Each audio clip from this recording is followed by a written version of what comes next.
પશુઓની સભા. એકવાર જંગલમાં પશુઓની સભા થઈ.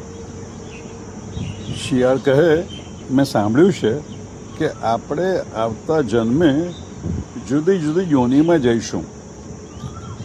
સસલું કહે, આ વળી શું છે?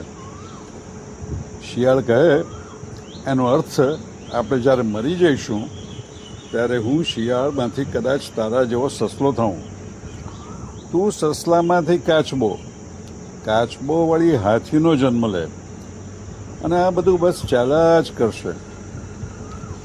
પછી તો આ બાબતે બહુ લાંબી ચર્ચા થઈ અને છેવટે ભગવાનને એક પત્ર લખાયો. હે ભગવાન, અમે તારા આભારી છીએ. તે અમને પૂરતા પ્રમાણમાં રોટી, કપડાં, મકાન આપ્યા છે. આમ જોઈએ તો બહુ આપ્યું છે. પીવા માટે જળ, ખાવા માટે ફળ ફૂલ, રહેવા માટે આ ધરતી અને આટલા સુંદર વૃક્ષ. અમે બહુ ખુશ છીએ. પણ અમે પશુ જ્યારે 1,84,000 યોનિનું ચક્કર પૂરું કરીએ ત્યારે એક કૃપા કરજે. બધું કરજે, પણ અમને માણસ ના બનાવતો. અમારે તો ભાઈ મજા કરવી છે.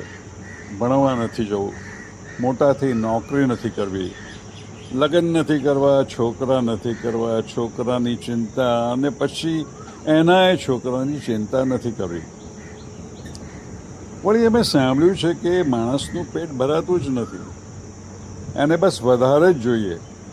લાખ રૂપિયા હોય તો 2 લાખ, અને કરોડ હોય તો 2 કરોડ. બસ શાંતિ ના મળે. વળી એમના કહેવાતા સંતોનું પણ એવું, બસ 1 અનુયાયી હોય તો 2 જોઈએ, અને 1 કરોડ હોય તો એમને 2 કરોડની ભીડ ભેગી કરવી હોય.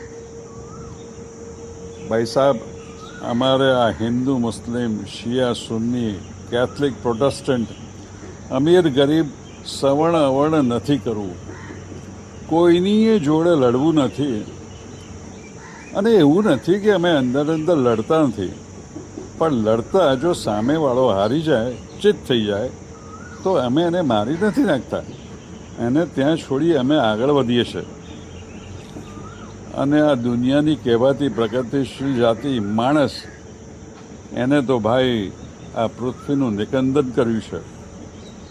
માટે હે ભગવાન, એટલું કરશે, અમને મનખા દેહ ના આપતો. ધન્યવાદ પ્રભુ.